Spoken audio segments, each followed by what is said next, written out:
Perplexity wants to charge you $200 a month for what OpenClaw will do for free. The AI agent market size is expected to reach $140 billion by 2034. That means more and more platforms are going to be popping up. Should you invest your time into OpenClaw, or should you be looking at alternatives like Perplexity? In this video, I'll be comparing 3 different platforms, but the principles will apply to the future as more and more agentic workflows pop up. I'm going to call this the AI agent war. We're going to look at OpenClaw versus Perplexity versus Manus. 3 different platforms with 3 different philosophies. OpenClaw has more than 300,000 likes already on GitHub.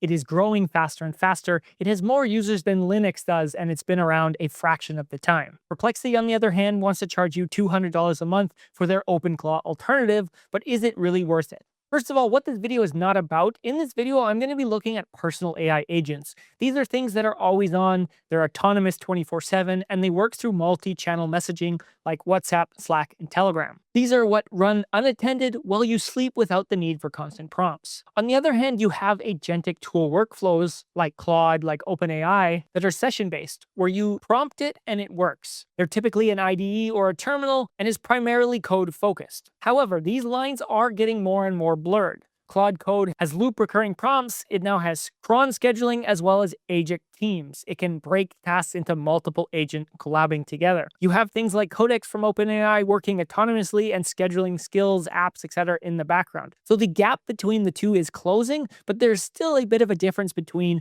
a agentic dev tool and a personal AI agent that works for you 24/7. What is Perplexity Computer? Perplexity was the search engine that turned into a browser and is now an AI agent platform. They have cloud compute, which they announced 2 weeks ago. Basically, you put in a prompt, it will break it into subtasks, spawn sub-agents, and it will deliver results for you. It routes to 19 different AI models based on the task, things like Opus 4.6, Gemini Research. I expect these will change as new models are released, and each task runs in its own isolated environment. They announced a new update on that called Personal Computer, where they'll use your MacBook, your Mac Mini at your house to run something similar. This is their direct shot at OpenClaw. It runs like a dedicated Mac Mini, staying on 24/7, merging local files with cloud compute. I suspect that a lot of people who bought a Mac Mini for OpenClaw are gonna switch to something like this. So let's dive in deeper. First of all, what are the pros and cons of Perplexity specifically? Well,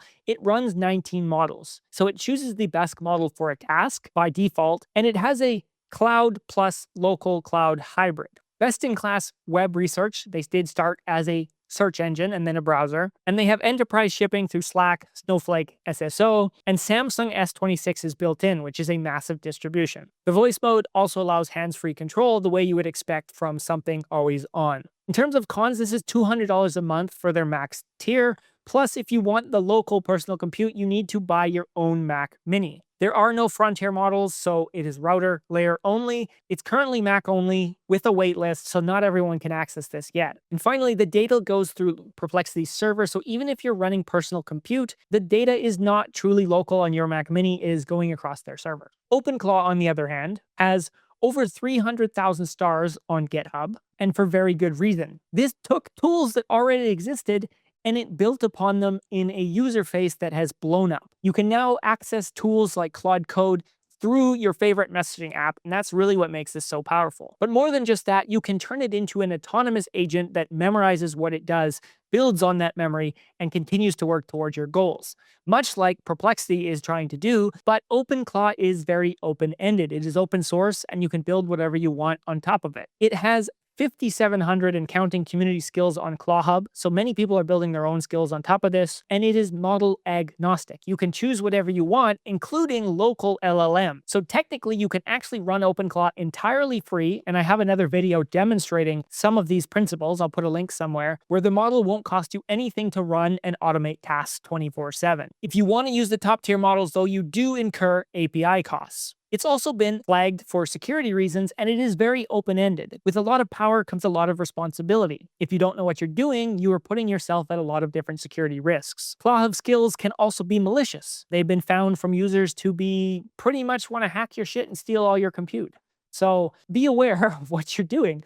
430 lines of code is also nearly impossible to audit, right? And so it requires terminal, Docker, and API key knowledge if you really want to get the most out of OpenClaw. Now let's talk about the elephant in the room, maybe Manus. Manus by Meta is the dumbed down, simplified version that everyone made fun of because it was just built on top of OpenAI. They didn't build their own AI.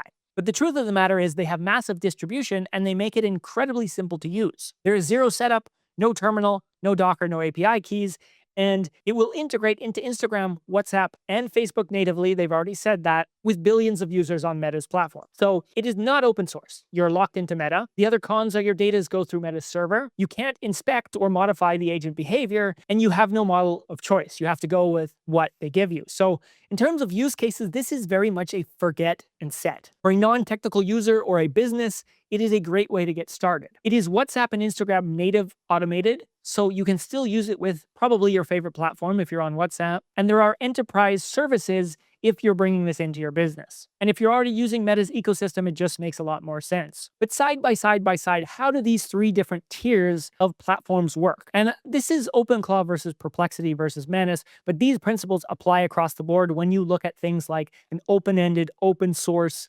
project, a wrapper like Perplexity, or a serious wrapper like Manus, where they do everything for you. So hosting. OpenClaw is hosted by you on the cloud or any machine you want, whereas something like Perplexity is only on their servers or a dedicated Mac Mini. I imagine they will expand this to other projects and computers later, but so far that is the hardware restriction, whereas Manus is available on the cloud wherever you are. The model strategy ranges from Manus, which is proprietary. Well, it's just built on top of other models, but it is proprietary. Perplexity routes models for you, but it picks the models, or you have an open source project like OpenClaw where you can do whatever model you want. OpenClaw is free plus whatever APIs you want to use. Perplexity is $200 a month plus a MacBook up front. The price of Manus varies from very cheap to very expensive depending how much you use it. Of course, the security ranges as well, from Meta handling all the security to you handling all your own security on the OpenClaw side. In terms of who should be using these things, really, devs and power users are the ones who want open source projects like OpenClaw. Yes, a lot of non-technical people are using OpenClaw, like myself, but it is a headache. A lot of times it breaks on you, a lot of things you have to fix,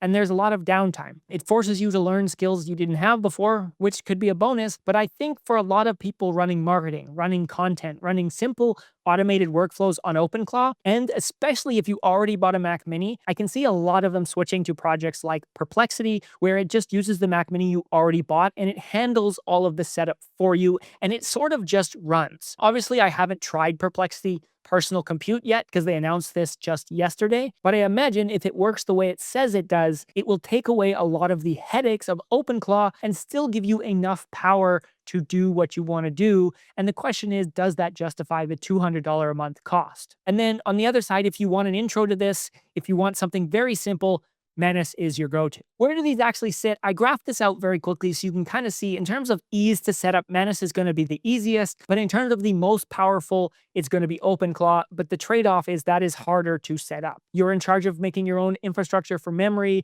making it work autonomously. All of those things require setup, but it gives you the highest ceiling for allowing you to do anything you want. What's my take? Well, if you want full technical control, hands down, OpenClaw is the best option right now. If you want a knowledge worker or you're a business owner and you don't want the heinous of setting all this yourself, Perplexity is a very promising choice. And if you can get rid of one SaaS tool, $200 a month is probably going to be worth it. But if you want zero friction, just start right now out the gate. Manus is your easiest to get going. The truth is there's no single winner, and you kind of need to evaluate what works for your use case, and you may just want to try all three and then decide. As I mentioned, in a few months, I don't expect this to be an option of 3. I expect this to be an option of hundreds, and this is why I want you to have this framework of being able to group them into what is hardest to set up versus what has the most potential, and decide what are your business needs and where you want to fit into this graph. That's kind of how I think you should think about this. And as things go forward, map this into your mind in terms of how much setup versus how much potential you need the model to have. Other examples that are popping up already, this will just be a quick honorable mention, but things like Hermes Agent, there are platforms like Noah's Research that are developing their own models, and they're making their own agents on their own models. So it uses OpenRouter as a fallback, but it sits between OpenClaw and Claude Code in a way, where it still gives you the messaging style platform, but its built-in training pipeline allows you to customize your agent, but it is using their proprietary models. It has skills that are compatible with OpenClaw, and you can run local models on this as well. It's too early for me to recommend this, but things like this are going to be popping up more and more. That's all for this video. Let me know down in the comments if you have specific requests. I'm using OpenClaw for a lot of my daily business, so if you need help automating your business with OpenClaw or with any kind of AI agent workflow, feel free to reach out to me as well. Thank you for watching another video. Hit that like and subscribe button, and I will see you again soon.